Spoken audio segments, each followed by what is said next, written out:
What's going on, everybody?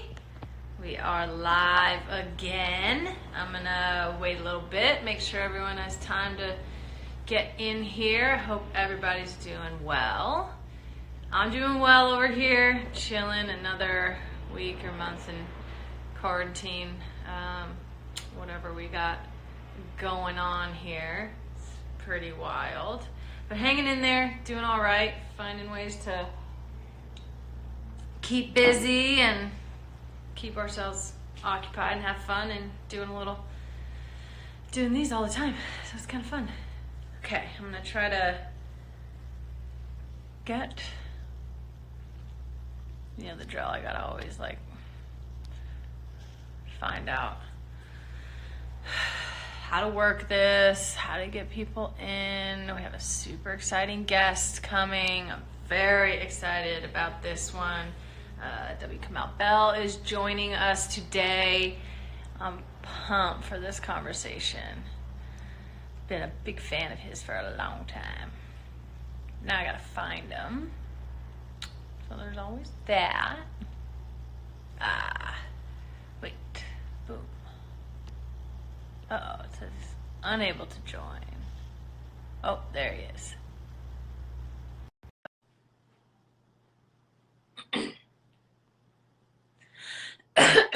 Oh, he declined. That must have been a mistake. Get him back in here. Let's see the fit. You don't want to see the bottom. What's up, Stewie? See all kinds of people in here.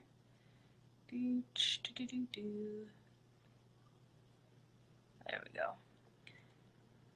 Oh no, not that. See that one. Man, shit always happens.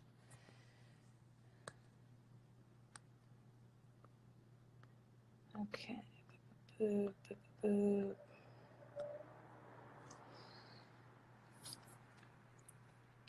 The dreaded beginning of this thing.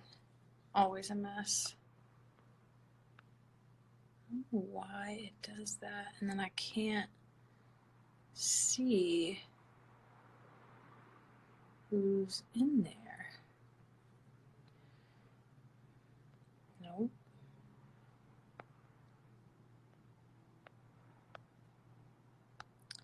I'm gonna make it happen. Promise. Okay. Go live. Okay. Yay! Hold on, I gotta finish combing my hair. Nice. This is very. Yeah, I mean, right here on my hair, it looks presentable. The back side, I can't give too many angles. Yeah, no. Don't look at my kitchen. It's gonna be a mess. There's a lot happening everywhere. Kamau, how are you? I'm doing great. Nice to see you. Why do you want to talk to me? What? You're an important. Why do you want to talk to me? You're an important person. Oh. You know important people. You do important things. No way. Did somebody cancel? There was no one else. Oh, thank you. No. Are you kidding? I've been a big fan of yours for a long time. I used to listen to Politically Reactive a lot, you and Harry Kunbalu, so shout out to your podcast hostmate. Yeah, but I just we're trying to bring it back. We're trying to bring it back.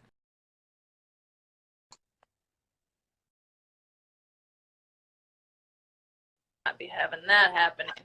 Okay. Well, so pumped to have you on today and to be able to chat with you a little bit. You obviously just announced a really amazing program called Mass for the People. Somehow you got Jack from Twitter to give you $1 million. I need those details in that roadmap. We'll talk about that. And kind of talking about all things COVID, structural racism, environmental racism. I have a hunch that a lot of people don't know what that is. So let's get in there and break it down for them. But let's start with the campaign. How did this campaign come about, Mass for the People?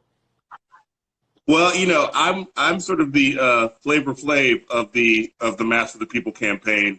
Pastor Mike is the Chuck D. So Pastor Mike Pastor Michael McBride, who is a pastor of a church here in Berkeley called the Way Church, and also is part of an organization called Live Free USA. Is a pastor who people say, what would Jesus do? Pastor Mike is like, what did Jesus do? So he was a social justice warrior. He was out in the streets helping people, not just he was feeding them, not just talking about you should get some food. So he believes in that. And so I've known him for several years. He's been a guest in the United Shades. I've been to his church, and he reached out to me. He was actually a guest on Flip the Reactive. And he reached out to me and was like, we're trying to get masks to poor Black and brown folks, specifically in the South, too, where they're really suffering from COVID-19. This was before the media picked up on the story. Pastor Mike, because he has worked in activism across the country and knows all these activist organizations, already knew that it was hitting Black people at a higher rate. And he was like, we need to raise $1 million. And as I said, my first response was, I think you called the wrong comedian. I think you need Kevin Hart. This isn't Kevin Hart. I think you need somebody higher up the comedian food chain. But so he asked me if I would host an event on Instagram, which I did. And we raised, I don't know, about $50,000 that night. And I felt like, all right, we're on, you aim high. Plotting the course, yeah. Yeah. Starting the thing. And that's $50,000 that they didn't have. And he knows how to get the mask. So I felt good about it. But then, a few days later, Jack from Twitter announced that he was giving away $1 billion of his dollars to COVID-19. He said a billion. Hi. And he's not broke now. Just to be clear, he gave away $1 billion. He's going to be fine. It's a fraction of his net worth. Yeah. I mean, it's like maybe it's 33%, but he'll be fine. He's fine. It's a big fraction, but when you got $3 billion, it's not a big amount. So, which, I mean, it's great. I'm not trying to diminish it. It was a lot of billionaires were like, I'll give you $100. Yeah. How does that feel? I was like, wait, what? Yeah. So Pastor Mike was like, so Jack put out this thing where he's giving away $1 billion. You know how it is. You have some blue check marks who follow you. You're not sure why they follow you. So Jack follows me on Twitter. I don't know him. I was in a room with him one time, but I asked Pastor Mike, do you know anybody who knows Jack so that he could ask? And he was like, nope. And I was like, all right. Great. So I slipped into Jack's DM. Hey, Jack. It's me. Yeah. Yeah. The only way a married man should, to ask for money. The power of the blue check is real. Yeah. Like, hey, blue check. I got a blue check. Yeah. And so I sort of said, congratulations about the work. That's great. And he got back to me right away.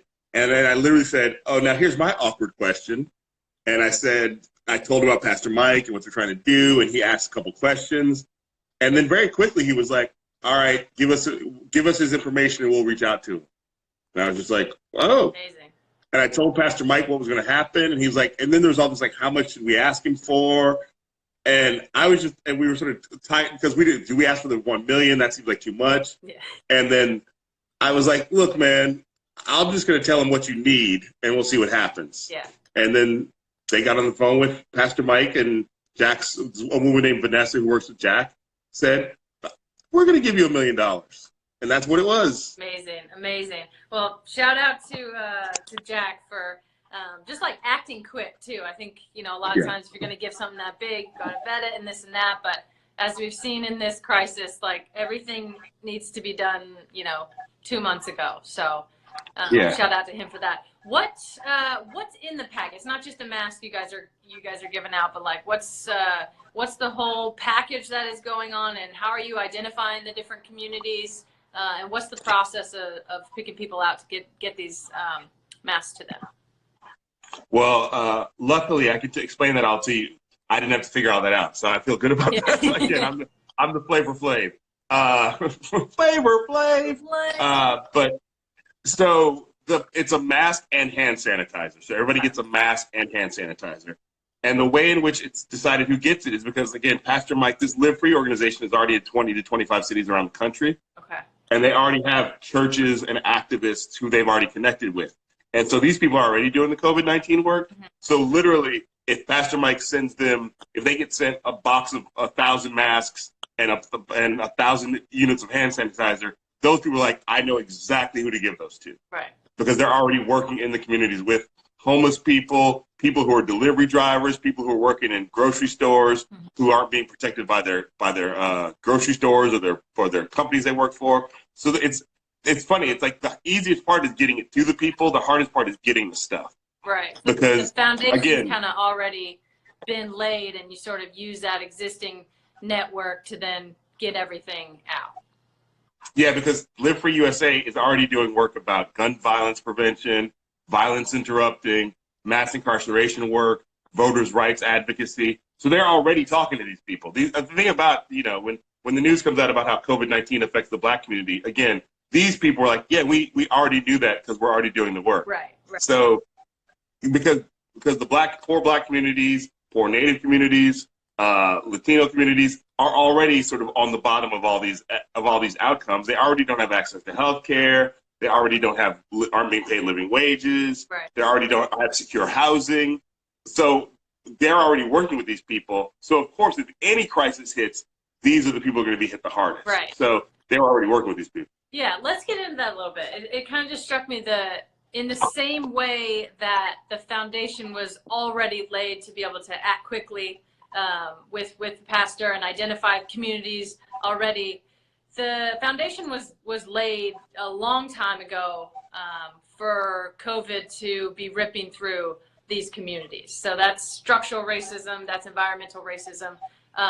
I think environmental racism is probably a term that a lot of people are unfamiliar with, or they're maybe like conflating the two. They're thinking that the environment is racist on people, which I don't think that's quite getting it. No.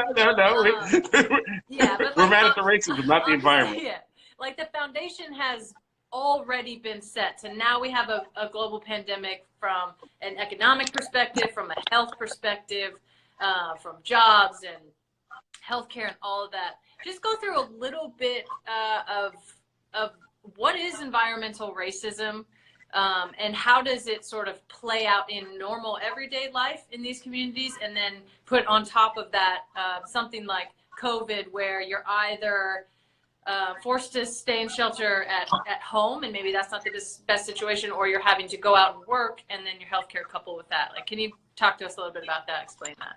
No, I absolutely can. It's moments like this, I think it's funny that it takes a comedian and a soccer player to figure out how all this stuff works, because you can't trust our federal government.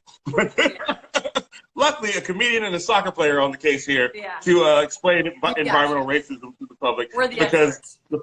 the federal government has no interest in that. No. So there's a belief that, and many people have studied this, if somebody gives you their zip code, that you can literally predict their health outcomes. Because the idea is like where you live determines a lot of how healthy you are, what kind of food you eat, what kind of school you have access to. And people don't realize that it's just your zip code a lot of times that does that. It turns out that Black people overwhelmingly live in communities that do not have good air quality.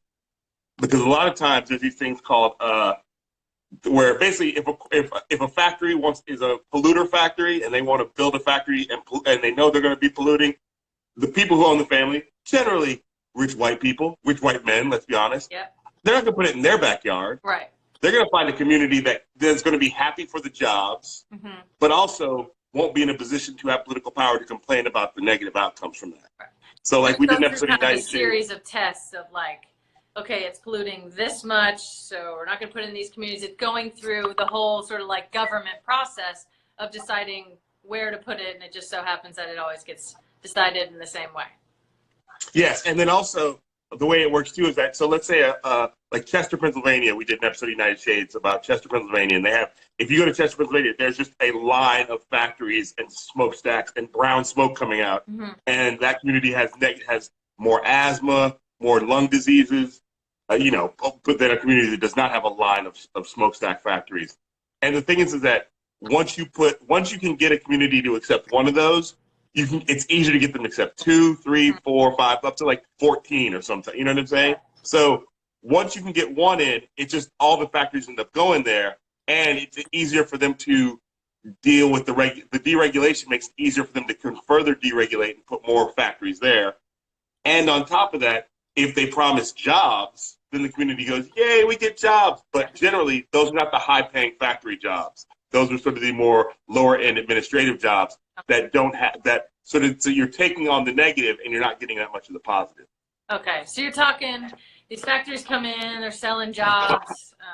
You know, they're you know packaging it in a revitalization or a you know a Urban redevelopment. redevelopment zones, exactly. So okay, you're gonna get the factory, but you're gonna get air pollution, obviously. You're gonna Mm-hmm. get maybe like some soil contamination, landfills, stuff like that. So you kind of have a myriad of different things happening within like this one idea of a factory, which over time puts you at a disadvantage, essentially. Which and here's the even this is what I learned in the Chester episode from a woman named Zerlene, who's a great, incredible activist there. That not only do you get that, you get weird stuff like your property values go down because you live near a factory. Yeah. So even if you own your house becomes less valuable because it's near a factory. And then, so you can't even sell your house. So people in Chester have just abandoned their houses. Wow. Like it is better for them to just to leave their house, not pay the mortgage, don't pay the property taxes, and let the bank just come and take it. But then they try to sell it. Mm-hmm. So it puts people in unwinnable positions. Right. And the reason why you know that this is bad for the community is because if it was good for the community, the people who worked at the factory who were making good money would go, I should live near the factory. Right. You know what? I'm going to buy a house and rehab it, and then I can just walk to work. But those people always live outside of town because they know, and we're talking about the execs at the factory and people making the good money, they know that it is not healthy to live in that community. I talked to guys who worked at this, it's like a garbage processing plant, and it smells exactly like you would think that smells. So not only are you getting like the negative health outcomes, you're just getting used to the smell of factory chemicals and garbage. Yeah, it just smells like shit all the time.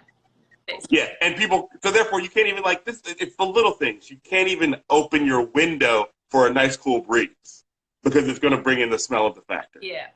And I talked to people there who said they don't even take their clothes home that they wear in the factory. The people who work there, they leave them in a locker. Because they don't want that. They don't want the clothes to come into their home. Meanwhile, all of that is coming into the community. Mm-hmm. But because these are Black and brown communities, a lot of times it's also the local politicians are also. It's better for them to work with the factory than it is to listen to their community. Right. Right. And then, so it's a myriad of things. It's a myriad of things that when you say them, you're like, yeah, that doesn't make sense. We shouldn't do that. Right. Yes. Capitalism. Yeah. Yay, capitalism. Very, very purposely done, for sure. And it's all. Go ahead. And the thing that people really don't want to hear, and this is my job again. It's sometimes like it's weird that I'm a comedian. It all ties back into like the transatlantic slave trade and treating Black people as pieces of property. Yeah. So if you can imagine somebody to be a piece of property, the minute the pressure comes on that they can't be a piece of property anymore. Everything America has done since then is to keep Black people in a status of being as close to a piece of property as possible, all the way through the prison system where people in prison are basically pieces of property. You don't have to pay them living wages. You don't have to give them a livable workspace. They can be stacked on top of each other. They don't have, so it's like it's all a connection to slavery, which nobody wants to hear, not even liberals. It's always fascinating to me when sort of a present-day racism argument comes up, and it's like, okay, so we'll just say like from civil rights era, like we're however many years, 50, 60, 70 years past that. Like that's only 70 years past that. And people like want to forget that there was like literally hundreds of years of like institutionalized racism. Like that's what the country was built on. So they're kind of just like, no, we're so far past it. Like really not. We're like one generation, removed from that or on from that. And it's always just fascinating how like small people's memories are, how short their memories are about how the country was developed as a whole and why laws are the way that they are and when things were written and like how much of that still holds over. Like we still want to be like, oh, the Constitution is, this and that and all these laws. And I'm like, it was written under different circumstances with different things in mind that are still at play and people are just repackaging them. So it's always fascinating to kind of have that argument and then to try to see people do the mental gymnastics of like, well, like, they got to be able to, work hard and do all these things. And like, there's literally like at every instance, it's like, with the redlining and healthcare and environmental racism that we're talking about. I think white people just feel uncomfortable being like, I personally didn't do it, but like I am personally part of the problem. I think those two things, like, people get like just freaked out about, and they don't know how. So then they just want to like not talk about kind of anything. And I think white people generally, but this also hits white people specifically, everybody feels like they're suffering in some level, like, especially if you're not, even the billionaires are like, I can't believe that I couldn't get that third yacht. Everybody has a sense that they are experiencing. So, and then there becomes a low appetite for hearing about the suffering of others, I think is what happens. Until it takes some sort of huge crisis for people to go, oh, I should support that person's GoFundMe, when really a lot of people need to GoFundMe all the time. Right. Yeah. Not just not when one thing happens. A lot of people are not making a living wage, and they're working for major corporations like McDonald's and Walmart. So it's not like they're not working. And most, a high percentage of like these app people have full-time jobs and then drive car share services. You know what I mean? So It's like, the idea is like, it's extra money for you. Yeah, extra money for my rent and my medical bills. Extra money for my essential needs, which is not extra. Which is not extra money. Going back a little bit, did you have a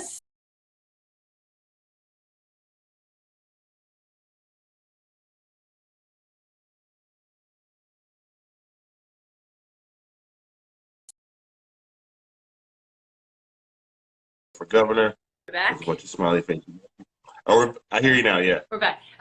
Did you kind of have a sense of how this was going to be getting into the Black and brown communities and how it was going to affect them before? Because I remember thinking, like, I feel like it was not that long ago when it was the first time that people were talking about it on CNN, and I'm like, I can't believe this is the first time that it's even being brought up. And like, I think Queens, obviously New York City is one of the hardest hit places, but Queens in particular. Did you kind of have a sense that this was coming already, and were you, I guess maybe not surprised, but maybe you were like, oh yeah, no one's talking about it. It's funny. It's like I can't say I predicted it. But as soon as I heard it, I was like, oh yeah, of course. Right. Oh yeah, of course. Like I think the thing about the COVID-19 thing that's happening, you get so focused on like, wait, how's my family going to get through this? Yeah. Even if I live a life of some privilege, which I do, but I got 3 kids, 2 who normally are in school and now are doing distance learning, and I'm also like trying to figure out how do we we're in a position where we can get groceries delivered, but we can't get through the app to get to the grocery. You know what I mean? So it's like, You get so focused on, again, I get focused on my side of the street too. But I'm also trying to pay attention to the world. And so when Pastor Mike reached out to me, I was like, well, yes, of course, Black people and brown people who don't have access to masks and hand sanitizer. I'm having a problem getting to that stuff, and I can get it, Yeah. And then I read a ProPublica article that really laid it out. It talked about Milwaukee. And again, I'm in the privileged position. We did an episode about Milwaukee 2 years ago in the United States, or last year in the United States. So I was like, I know that's true because I've talked to people in Milwaukee. So I'm a person of some level of privilege in that my job is to travel around and talk to people. And I focus on issues of racism and intersectionality through, and ways in which we can be more intersectional. So I have a friendly ear for it. And even I didn't think about it first, but as soon as I heard it, I was like, oh yeah, this is I don't need to read 8 articles about this. Right, I don't need to go to.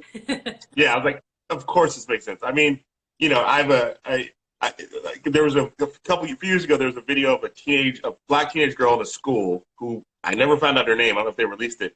And there was a cop who basically, like, the video just opens with him like beating her up and tossing her around the classroom.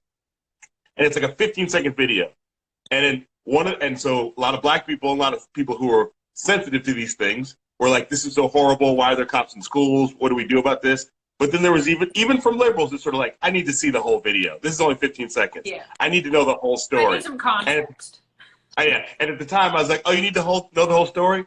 Our story begins during the transatlantic slave trade. Sit down, grab yourself a drink. Let's go. Yeah, like it's a long story. A lot of dog legs, and it's a winder. It's a dog tail, but to me, that's the thing that I'm always aware of, is that you don't look at them through the headline on the news. You have to step back, and not everybody is willing to step back. And the news isn't trying to step back all the time because they're trying to get to the next thing that's burning. Yeah, no, true. One thing I've found so difficult during all this is, I mean, the response from the federal government there's not enough like adjectives, negative ones in the world to describe this. Obviously, we could go on about that, but I feel like one of the huge two things that we really missed was like a rallying call for everyone, sort of like, okay, this is the moment, like as a country, whether you're on one side or the other, we sort of missed that moment. It was politicized right in the beginning.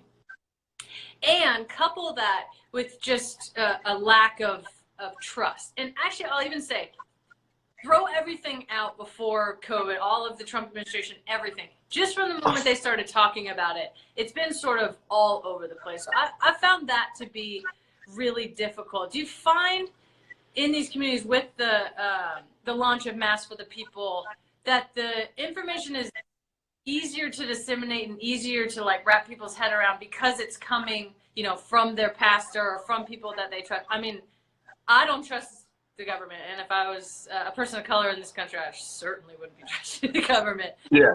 Do you find that that's been a key in like kind of breaking through and getting people like, okay, we've got to wear the mask and we've got to wear, because like the response from the government's just been all over the place, and they're untrustworthy on top of that. Well, I think it's absolutely true that you have to sort of go through people they already trust. Like I already go to church. I already go to his church, so I trust him. And I've seen him on the front lines. Like he's not just a preacher who stands in the church. He goes out into the world. Or this is an activist who helped get somebody elected, who's helped my community, or an activist who stood up for the community when somebody was assaulted by the police. So you have to go through there. But I just think also there's just a general general citizenry mistrust of the government right now that Black people have felt since the moment we were told, you know, if you get on this boat, we'll take you on a good trip. Yeah. So the idea thing that like. Yeah, I want to go on a cruise. Never again. Not after. Yeah, no, thanks, all good.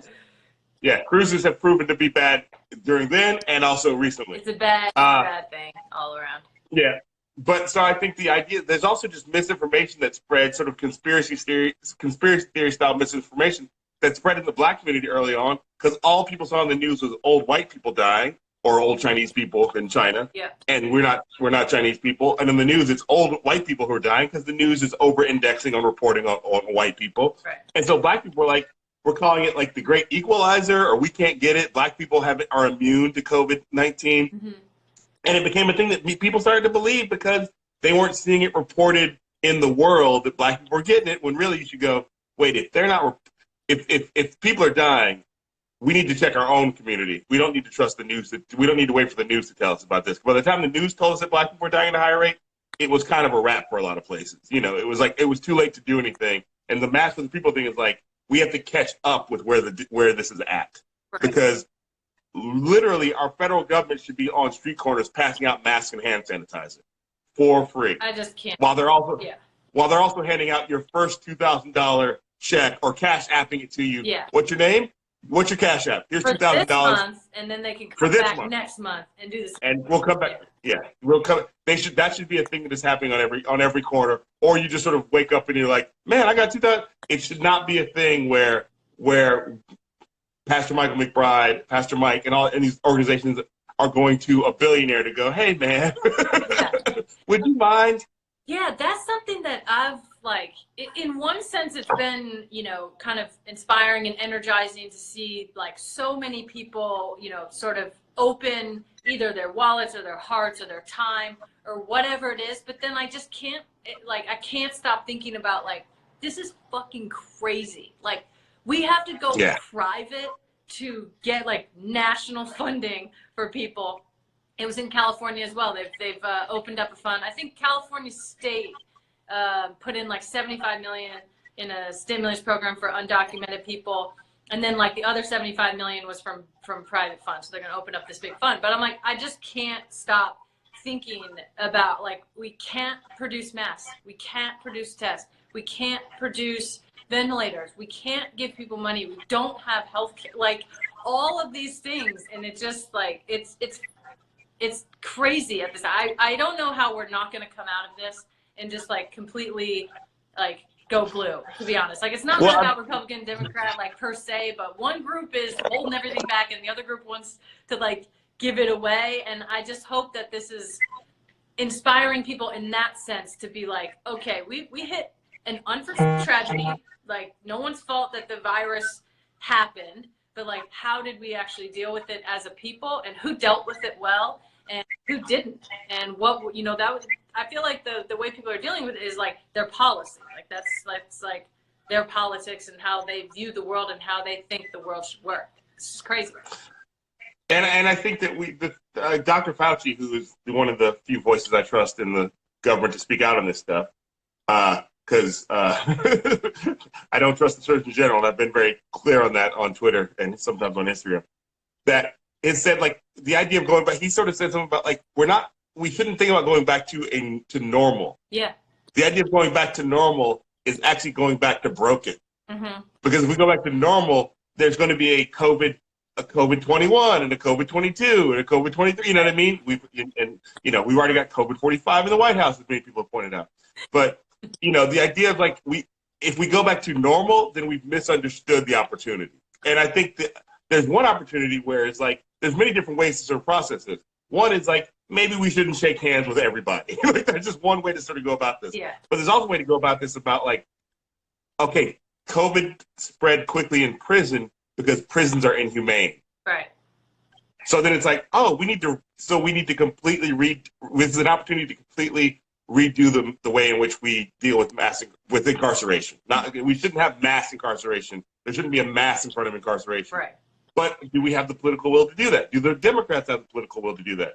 The one thing we're finding out with some public schools can't do distance learning because they don't have the funds to make sure every one of their kids has a computer and a Wi-Fi connection. Yeah. So you need to redo the public school system. Again, is there political will for that? Do the Democrats have the political will for that? And you can go through all these different systems. Access to housing. It's hitting homeless communities because it's inhumane to allow people to be homeless in a country that is as wealthy as ours. Right. So we need to create housing that is just free. But it's just like that is not subsidized or is fully subsidized because some people because capitalism does not make room for everybody to make the money they need to make. Right. So I think that's the thing that I would like to see. I mean, or like even voting. It should all be voting by mail. Yep. And it should be a holiday. Right. And you should be able and if I'm really real, you should be able to vote once you hit 16. But that's just now I'm getting now I'm getting super East Bay liberal. If you can drive a car, you can pull a lever. That's how I feel about it. Yeah. So, but I think that, like, is the political will there even amongst the Democrats to do those things? That's the big question. Yeah. Well, I think one thing hopefully people realizing is that the money's there. That's for sure. So with a restricted and shrinking economy, we're finding like trillions in the couch cushions here. Like we have billions and trillions all over the place, and that's with an economy that is pretty much shut down right now. So I feel like a lot of people think like, oh, do we have the money? Like, how are we gonna pay for it? All of this, and it's like, no, we actually really do have it. We just have to spend it in the way that sort of works for everyone. And it does mean like, yeah, you might not get 3 yachts. You might just have one. And then because you only have one, 50 million people get to have housing. So like, you're gonna have to sacrifice just a little bit. But I mean, it's like you think about the way in which we think about. I mean, the one thing I hope is revealed, and my friend Rosa Clemente said this, is that capitalism just doesn't work as it is currently. I mean, she didn't say it, she said it doesn't work. This whole thing is an indictment of capitalism. And I'd say, yeah, absolutely, because it shows that, like, if you really celebrate somebody for making billions of dollars without looking at who are the people who made that possible and how are they doing, then you've completely misunderstood the whole point of making money. Yeah. Like you look at somebody like, and I know up in Seattle, you may be familiar with a company called Amazon. I don't know if you've heard of them. Heard of them. But they're like, they haven't been protecting their workers. Their workers are overworked. They don't get paid a living wage. And yet we celebrate Jeff Bezos as being the richest man in the history of mankind. Yeah, who cares? Who can give his ex-wife half his money and still be the richest man of all time. Like, it's just like that there's some sort of like the way that, to me, I get this as a sports fan. I get celebrating somebody for going like, I couldn't do that physical feat that person does. Sure. I think that should be celebrated. But if you're talking about money, a lot of ways in which you make money is through exploiting the work and effort of others. Exactly. Yeah. And as long as we allow people to do that and then celebrate them for that, or then say, or come up with lists like Forbes did, a self-made billionaire. Unless you got a print and press in your Yeah, closet, you're not a exactly. self-made billionaire. That's just an oxymoron as it is. I know. I feel like on that thread, one of the most amazing things to come out of this is all of us realizing like who's the most essential, who can't we live without, and it's all the jobs that get paid the least, basically. And it's like everything that we think is like lesser than, or oh, I don't want that kind of job, or go to college so you don't have to have this kind of job. And now we're like, oh, it's actually the gears of the economy. It's the gears of like our social life and of our culture and everything. So I love that sort of changing story. I think something that you said earlier about not really getting the full kind of news in some of these Black and brown communities. You just see, Chinese people dying, or you only saw white people dying, and you don't really get the full story. You don't get the full story because those are the people that are making the news, and so they're just making the news for those people.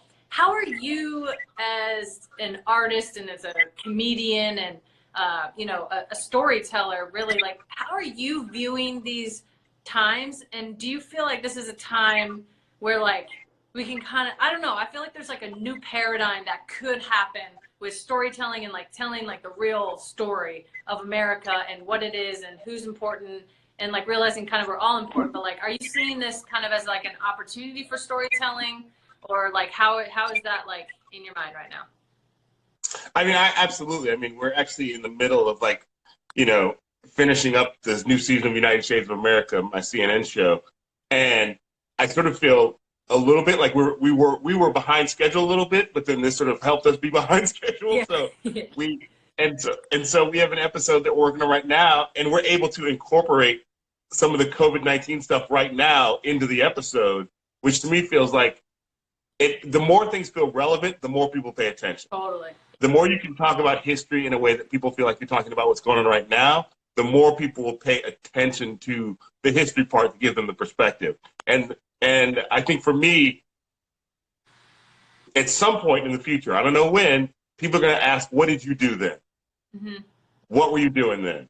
And it's become super important to me as an artist, as somebody who's trying to figure out ways to make things funny that are not funny all the time, to be able to say, here's the things I did.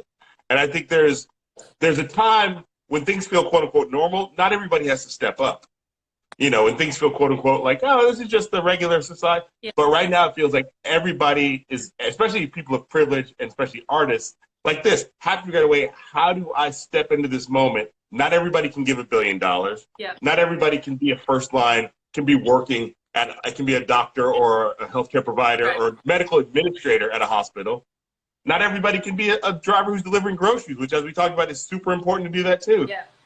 So how can you step up? So for me, it feels like one of the things where it's like everything I was doing, I thought I was working then, but I was actually training for this moment. You know what I mean? Yeah. No, so, and I feel like people can understand essential in a different kind of way, even for just themselves. Like personally, I think we get in our normal lives, like you were saying before, like everyone has their struggles, like everyone deals with stuff, but I feel like there's some essential parts of humanity, being kind, like, reaching out to people in whatever you can, voting, like a lot of this is totally avoidable. And like you were saying about Fauci, this is maybe giving us an opportunity to realize that like going back to normal, which sounds a little MAGA, is like, maybe let's not go back to normal. Maybe normal sucked. And like we were just like kind of dealing with it and we were into it, and like let's take the good parts of normal and let's like create something new out of this. And I hope that this moment like shocks the hell out of people and like freaks them out, and also makes them realize that like things can change quickly. We have an election coming up, and like eventually we're gonna have to go back out into a new and very different world that's gonna demand creativity and demand us sort of rethinking status quo and rethinking what our world can look like. And I'm hoping that people are energized by that, because I think a lot of times politics is made to feel like this big scary thing that like it's so much work to get involved in and it's so much work to engage in, but like whether you're engaging in politics or not, like it's engaging in you. So hopefully people are understanding that like it's less work than you think. Maybe just you vote and that's it, and that can be something that you can contribute. But I feel like this is a cool opportunity. I mean, this is like the biggest wake up call that we could ever have, because it touches so many different parts of our lives. It's healthcare, it's economy, it's, you know, our social and emotional and like mental part of that, and the mental health aspect, and jobs, and you know, racism is thrown in there now. It's like, how is it affecting different people? All of it. So hopefully this is, I'm praying that it's a wake up moment for a lot of people. Yeah, and I mean, I feel lucky that, like, you know, it's often been like, it's weird to be a comedian who works at CNN, but this is a great time to be a comedian who works at CNN, because the way in which I tell stories, people who are watching CNN right now just for to keep up with the bad news, eventually United Change will come back and they will see a different spin on all this news that'll be, I think, easier to take than just a body count, you know, and like I feel good, like this Saturday on CNN, they're doing a thing about COVID-19 in Black and brown communities, and I'm going to be on that. CNN has made me say that on the Megan Rapinoe show, so sorry to put that in that plug. No, but get all you want. Definitely. Yeah, so Saturday night, 7 Pacific, 10 o'clock Eastern, I will be, there's going to be a show hosted by Van Jones and Don Lemon, talking about COVID in Black and brown communities, because I think that, like, it's easy to just look at the things that are, like, again, it's easy to focus on white communities and forget about other communities out there, and it's easy for even the news to do that because they have more access and more trust in those communities. Yeah, no, it's true. Well, I'm so thankful for this conversation. I loved it. I would keep you here all day if I could, but I know you probably have some. Can I ask you one question? I have my goddaughter's a big fan of yours, and I had her send me questions. Can I ask you one of her questions? Of course. She's in college. Her name's Olive. She's watching right now. She's probably freaking out that I just said her name to you. What advice would you give to college students right now? Ooh, college students. And she's a fired up, ready to go, storm the Bastille college student. Yeah, I mean, I would give like the get into politics kind of advice. I feel like it is one of those things that's made to feel not cool. It's made to feel overwhelming. It's made to feel far away from you and like it doesn't affect you. But like if you're a college student and you have student loan debt, if you are about to get kicked off your parents' health care, if you are putting yourself through college and you need affordable housing, all stuff like that, I feel like there's so much effect that young people can have. And I feel like the more young people get involved, like the cooler it becomes. I feel like I'm starting to like realize this even for myself of like, can we start to meld politics more with like pop culture? And I feel like there's moments where we do it. It's usually around elections. You know, like seeing Jay-Z at like the inauguration and Beyonce, like that was so cool. And like, I feel like we need more of that. And just like how many, you know, artists and hip hop artists Obama like brought through his administration. I feel like the difference between a politician and like just a regular person is like nothing. Like they just got votes and got elected, but like we can care about the same things. So I would encourage like young people to talk about it in a way that, you know, and start to get into it in a way that affects them. Like maybe just student loan debt. Like if you want to not be stressed out about like only being able to pay your interest and never paying off the loan because you can't get a job because the economy is like, you know, set up in a certain way. Like just talk to your friends about that and do that. If you're young and healthy, like you can get out and help, and you know, whether that's, you know, delivering groceries or whatever that may be, just helping out. And then also like take time for yourself too. This is sort of crazy.